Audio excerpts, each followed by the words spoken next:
Hello and welcome to this episode of the Lehigh Valley with Love podcast. I'm your host, George Wagner. A very quick thank you to our sponsors, Wind Creek Event Center, Michael Bernadyn with Remax Real Estate, WDIY 88.1 FM, Banko Beverage Company, and our friends at quoteahead.com.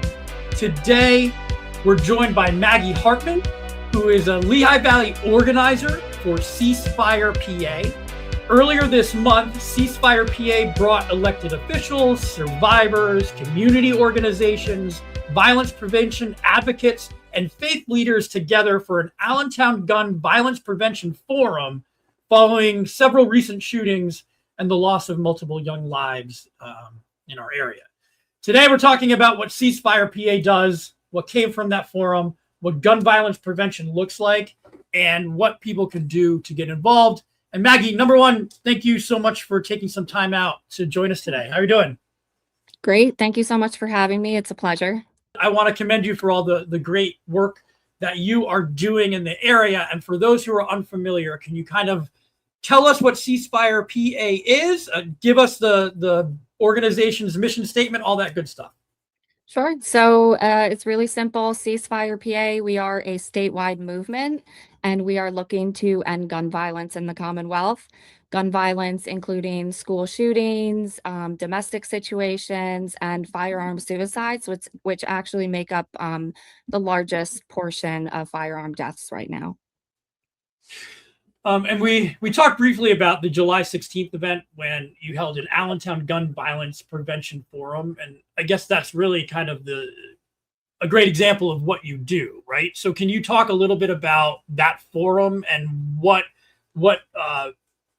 caused you to bring it together? What happened there? If you can go ahead. Yeah, so at the beginning of June, CeaseFirePA hosted our annual advocacy day for end gun violence in Harrisburg. So we brought together folks from the Lehigh Valley area, organized them based on where they live, who their elected official is, and we started to have conversations about what was going on in the Lehigh Valley and in Allentown in particular. Right before our advocacy day, a young man, a youth, was killed by a firearm. And then shortly after our advocacy day, another child was killed with a firearm by another child. So some of the folks who were a part of the conversation on advocacy day, elected officials included, decided to come together and organize this event in Allentown. And then for those who are unable to attend the event, and we can send a link, I know there's some coverage on it. Can you kind of discuss what went on there? Like who spoke, what was discussed? Yeah, so we did have a small panel that was made up of our executive director, Adam Garber. We had a few elected officials on there, but really it was the audience that really made the event super great. We had representatives from the Pennsylvania Senate, from the House of Representatives, but we also had a city council member. We had the mayor of Allentown. We had the chief of police. And the overarching message really was that we all have to work together if we're going to end gun violence in our communities. And I want to give a shout out to Mayor Matt Turk because he gave some really good data points about the decrease in violence that we're seeing, which we really credit to the money that has been invested in Pennsylvania for violence intervention. So although the gun violence is decreasing, the folks in Allentown are upset particularly about the youth violence that they're seeing, and they're concerned because they don't see young people in a lot of the spaces where they're talking about solutions for gun violence. You said spaces where you didn't see youth. Can you talk about some of that? Is it parks? Is it other third spaces? No, actually, there are groups that are working on trying to find solutions to gun violence. There are a lot of nonprofits who have received state funding for programs, but a lot of those efforts are siloed. And so actually, Allentown, I think about a year ago, their city council allocated funds because the community asked for it, and they hired a violence prevention coordinator. His name is Brayley Veras, and he actually works out of the city health department. But he has formed a coalition and he's been gathering that coalition monthly. I was able to go to his meeting last month, but he's trying to create a youth commission so that they can Mhm. collect feedback from young people. And even at CeaseFirePA, right now we're thinking about back to school. So we are also really interested in what's going on with young people. We actually have a survey right now for parents and caregivers about firearms in their homes and about the Mhm. attitude with back to school safety. What do you feel like some of those gaps are, quote unquote? Is it really communicating with young people? Is it finding them where they're at? Is it getting them to listen and partake? What is it? Well, we're hearing that a lot of young people, the attitude is that they feel like they need to arm themselves to feel safe. And I hear that with people my age, like in their 30s, their 40s. And I think that that's really alarming because all of the data out there says that if you own a firearm, you have one in your home, you're much more likely to be a victim of gun violence. Mhm. So that scares me in particular. But I think a lot of what they're looking at is what programs do they have in Allentown? Where are the gaps? And we're hearing there's nowhere for kids to go after school. They have programs that end at a certain hour, but that there are crises that happen after normal working hours. And where are the youth going and where can they go? So I think it's an issue of wanting to meet them where they're at, but not necessarily knowing where they're at because Sure. um, cultures and attitudes are constantly changing. It's hard for us to keep up with what the young people are thinking and how we can meet them where they are. Yeah, it is such a it's such a right. It's a difficult topic because you talk about that whole feeling safe to arm yourself, and even someone like myself, or you see comments on Facebook where people are like, oh, if they came into my neighborhood, I'm packing, that sort of stuff, from people who are just in a regular neighborhood, right? But then they complain about the kids being not outside on their phones, but where do they go, right? So is it more like, hey, we need to work together on our stuff because Yeah. right, we're confusing them, or we're not giving them places to go, or we're dismissing their feelings, and it really is, it starts with us, right?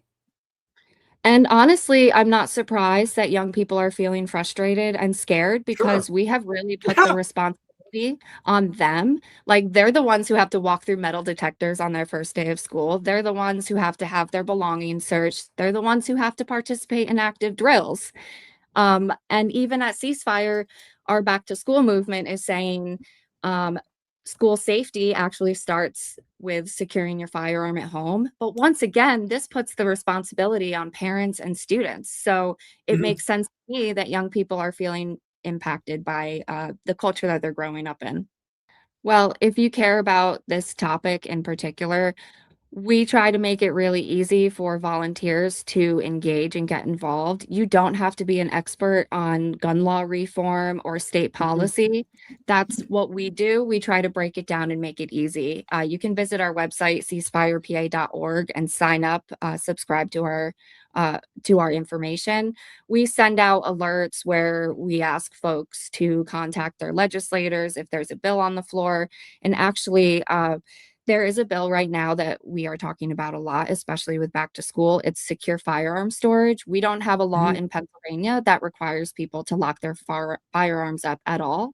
And this law actually would only require firearm owners to secure their firearms when they know there's going to be a child or an unauthorized user, maybe someone with a criminal record um, in the premise who could access it.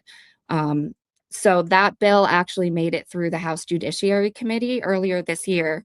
And hopefully there will be a floor vote in the fall. And that's when we tend to reach out to our volunteers in areas where their legislators might need a little push in the right direction. And they can contact their legislators, they can call them, they can email them. We typically provide guidance, sometimes a script. We just really try to make it super easy. You can also sign our petition for secure firearm storage in Pennsylvania.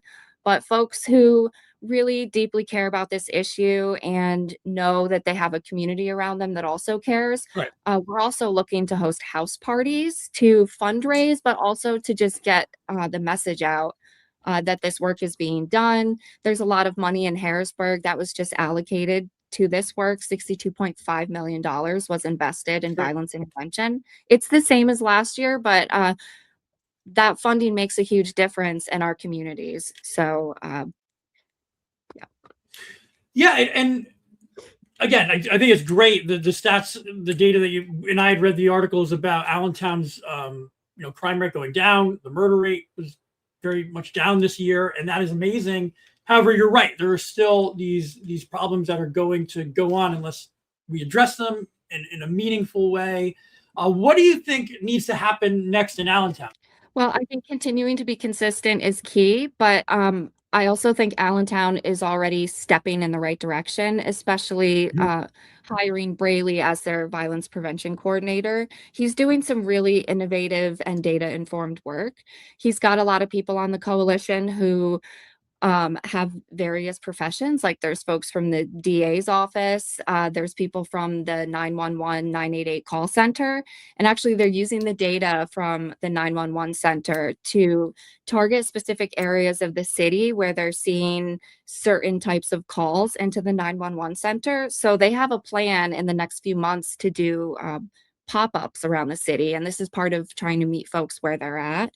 And I think the goal is to create trusted messengers in those small communities so that they can understand what the issue is and that they can address it. But a lot of it is bringing the community in as your partner. So the people who live there, but also when the map goes up and they say, here's this specific corner in Allentown where there are a lot of 911 calls. Well, somebody who was at the coalition pointed out, well, there's a hotel there with a bar and it causes a lot of riffraff. So they need to go to the bar and make that owner one of their partners in this work, because I guarantee you, a business owner, most people want to end violence.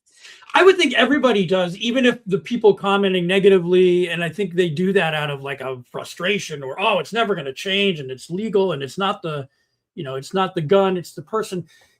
I think it's all out of a place of frustration. I hope, I believe that people don't want to see violence. So I think it's really, the more we can talk about it, the more you're doing your work, that's where we can build down barriers. And yeah, you can still have your gun rights, but we have to understand that having gun rights it still affects other people. And why can't we have a more broad conversation about that? What's wrong about that? And I think you're absolutely right that the opposition is frustrated.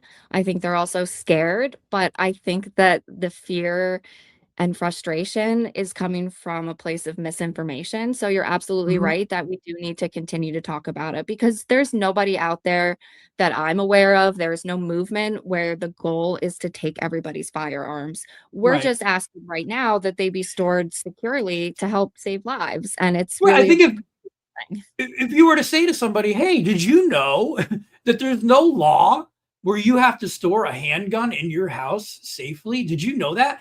Again, I can't speak for everyone, but I'm assuming that there are some gun advocates who would come back to you and go, oh my goodness, I didn't know that. There should be a law. Why can't we do that, right? And there absolutely are Second Amendment folks who support the work that we do. Absolutely. I'm friends with many, many, many, many of them. And yeah, it's like, guys, we can talk. And I think it's important at what you're doing. So is there anything coming up next? Obviously we want people to go to your website to follow you on social media, but is there anything going on in the next few weeks or months for your organization? Yeah, so we have a monthly membership meeting coming up in August. We just had our July one. So that's also on our website, CeaseFirePA.org. We also, and this is paramount, we have a parent and caregiver survey. We want to get as many responses to that as possible, because the information we collect there informs the advocacy work that we do. And I can send you a link for that. Yeah, if you're listening or watching this, then that link is in the notes of this episode. Perfect. All right. And then also for people who feel really passionate about the issue, we are looking for folks in the Lehigh Valley to host house parties. We're trying to get the information out there that we're in the Lehigh Valley, we're organizing, we're active, and you can get involved. And anyone with questions, my personal contact info is Maggie at CeaseFirePA.org. Please feel free to email me.